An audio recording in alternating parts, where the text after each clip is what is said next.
নারীরা অভ্যুত্থানের সামনে থেকে ছিলেন, নারীদেরকেও বিভিন্নভাবে সাইডলাইন করা হয়েছে। তো ওই জায়গা থেকে আমি কনসার্নটা রেজ করলাম। I am sure it was just an oversight. অ্যানালিসিসের ক্ষেত্রে আমার আহ্বান থাকবে এই জায়গাটাতে সতর্ক থাকার জন্য, যাতে ক্যারেক্টারাইজেশনটা অ্যাকুরেট হয়। 24-এর গণঅভ্যুত্থানে কিন্তু জনগণ আমাদের যে গতানুগতিক রাজনীতি আছে সেটা প্রত্যাখ্যান করেছে, এবং সেটা যে এখনো তারা খুব ভরসার জায়গা দেখতে পাচ্ছে তেমন না, সেটা এই সার্ভেতে খুব স্পষ্টভাবে এসেছে। যেখানে জিজ্ঞেস করা হয়েছে বর্তমানে রাজনৈতিক দলগুলো জনগণের চাহিদা এবং সমস্যাগুলোর প্রতি কতটা মনোযোগ দিচ্ছে, শুধুমাত্র 12% মানুষ মনে করেছে যথেষ্ট মনোযোগ দেওয়া হচ্ছে। অর্থাৎ সেই আস্থার জায়গাটা এখনো ফেরেনি, এবং রাজনৈতিক দলগুলোর ক্ষেত্রে আমার মনে হয় this should be a wake up call. শুধুমাত্র 12% মানুষ যদি মনে করে থাকে যথেষ্ট মনোযোগ দেওয়া হচ্ছে, আসলে তাদের সমস্যা এবং যে আকাঙ্ক্ষা তার প্রতি নিশ্চয়ই যথেষ্ট মনোযোগ দেওয়া হচ্ছে না।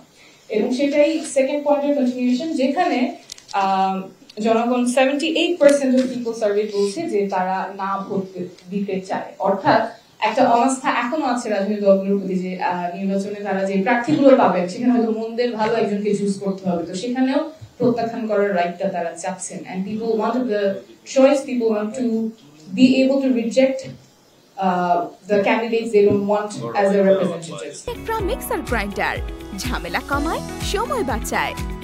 সো এই জায়গাগুলোতে আমার মনে হয় রাজনৈতিক দলগুলোর অনেক রেসপন্সিবিলিটির জায়গা আছে, অনেক দায় এবং দায়িত্বের জায়গা আছে, যাতে জনগণ যেই ধরনের রাজনীতি দেখতে চায়, জনগণের যে আকাঙ্ক্ষা আছে, সেই জায়গায় যাতে রাজনৈতিক দলগুলো কাজ করে।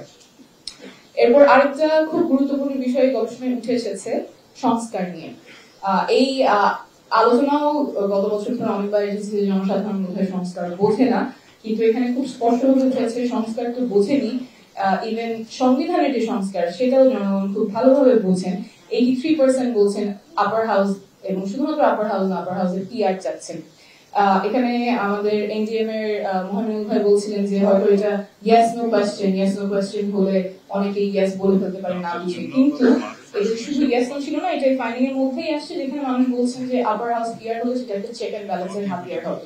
অর্থাৎ ওনারা বুঝেই বলছেন আপার হাউস পিআর হলে কি প্রয়োজনীয়তা এবং সেটা কোন পারপাস সার্ভ করবে। সো খুব স্পষ্টভাবে এখানে আসছে যে রাজনৈতিক দলগুলো এখন পর্যন্ত যে স্ট্যান্স আছে সেটা জনগণের আকাঙ্ক্ষা খুব বেশি একটা প্রতিফলিত করতে পারছেন না, তারা আস্থা পাচ্ছেন না, এবং তারা সংস্কারগুলো খুব তীব্রভাবেই চাচ্ছেন। ফোর্থ যে কথাটা বলবো, আমার এটা খুব আরেকটা হতাশার জায়গা, নট অলওয়েজ রিসার্চ, বাট যেভাবে আমরা নারীদের আসন নিয়ে ফাইনাল ডিসিশনটা এসেছে, that has been very disappointing. আমরা যখন নির্বাচন সংস্কার কমিশন জনগণের কাছে গিয়েছে, সবাই বলেছে সরাসরি নির্বাচন চায়, সবাই না, একটা সিগনিফিকেন্ট পার্সেন্টেজ বলেছে সরাসরি নির্বাচন চায়। আজকে এখানে যে সার্ভে আছে সেখানে 91% মানুষ বলেছে যে যারা নারী আসনে আসবে তারা যাতে সরাসরি নির্বাচিত হয়ে আসে। আমি নিজে যখন ক্যাম্পেইন করেছি সব জায়গায় মানুষের খুবই রিজার্ভিং একটা ওপিনিয়ন যে আমরা আমাদের নারী সাংসদদের সরাসরি নির্বাচিত হতে চাই। এখন বর্তমান যে পদ্ধতি আছে যেখানে মনোনীত হচ্ছে দলের নেতাদের দ্বারা, তখন অ্যাকাউন্টেবিলিটিটা দলের নেতাদের প্রতি থাকে, জনগণের প্রতি দায়বদ্ধতার জায়গাটা থাকে না।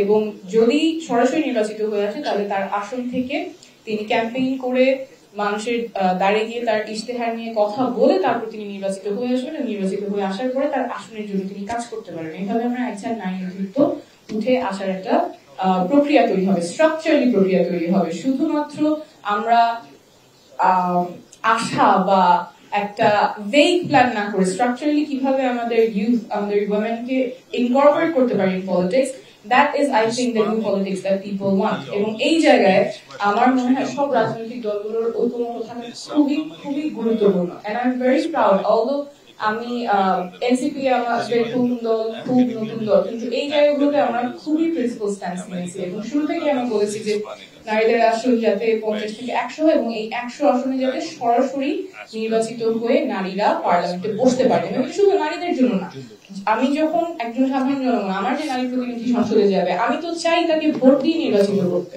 আমার কেন সেই এজেন্সিটা থাকবে না যে আমার কোন নারী জনপ্রতিনিধি সংসদে যাবে আমি কেন চুজ করতে পারবো না? আপার হাউস পিআর এবং এখানে যে আরো যে সংস্থার কথাগুলো বলা হয়েছে, এক ব্যক্তি এক পদ, এই সবগুলো জায়গায় I am very proud to say national citizen party has taken a very principal stance, এবং জনগণের যে আকাঙ্ক্ষা সেই জায়গায় আমরা থাকতে পারছি, কিন্তু এটা শুধু একক দল বা একক ব্যক্তি থেকে তো আর আসবে না। সব রাজনৈতিক দলগুলো যাতে ঐক্যমত হয়, এবং সেই জায়গায় ঐক্যমত কমিশন অনেক ডিফিকাল্ট একটা কাজ করছে। আমাদের যে জুলাই সনদটা আছে সেটা যাতে টেকসই ভাবে বাস্তবায়ন হয়, সেজন্য আমরা ন্যাশনাল পার্টি থেকে সবসময় বলছি যে আগামী যেই বডিটা ইলেক্টেড হবে তাদের যাতে কনস্টিটিউট পাওয়ার থাকে, এবং সেভাবেই সবচেয়ে টেকসই ভাবে যে সংসদগুলোতে ঐক্যমত হয়েছে সেটা বাস্তবায়নের একটা পথ হবে।